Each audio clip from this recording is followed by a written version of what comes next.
As I said before I started reading, this book is about light. It's about God's light.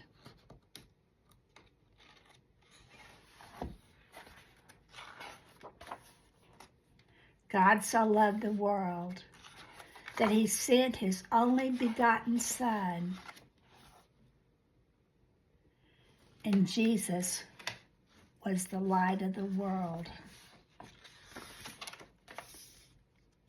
A wee bitty baby, all wrapped in white cloth, a bit of a barn gathered round, a bit of a star, a bit of a moon, a bit of a sweet angel sound. I want to say something about this.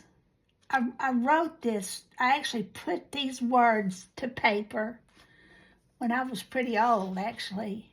But I wrote this book when I was a child. When I was a child, we didn't have this. I lived in a farm community. About all we had were cotton patches and a little tiny grocery store, a little dime store where I could go look at the toys. I didn't get many toys when I was a child.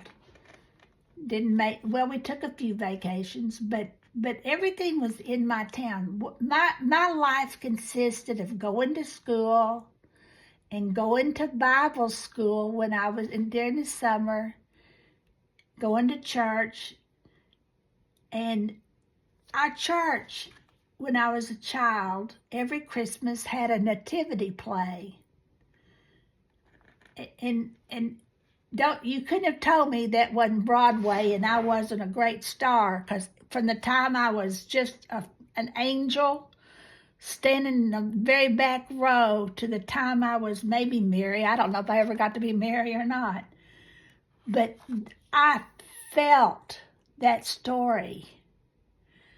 I could just imagine those wise men riding across the desert carrying gifts. And it filled me with such an incredible amount of feelings that I never actually forgot that. I'm saying that because children, when they're children, write their books. They paint their paintings when they may not actually put them on paper until later, but right now you are filling your spiritual and emotional bank with the feelings that you'll draw from the rest of your life. And it doesn't have to be fancy feelings. You don't have to go to Disneyland. I am proof of that. Look at the little things. Look at the stars. Look at the moon. Look at the light. And feel about that. Don't just look. See it. See the things around you. Fill your heart with that. And when you're older, and if you're very fortunate, and if God helps you, you may be able to capture that on paper. I often say that my book was a miracle, and it was a miracle. This book didn't get published until I was over 70. And so I'm trying to think, 72, I think.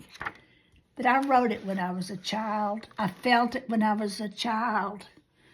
And by the grace of God, I was able to remember what I had felt when I was a child and capture that on paper. You can do that too.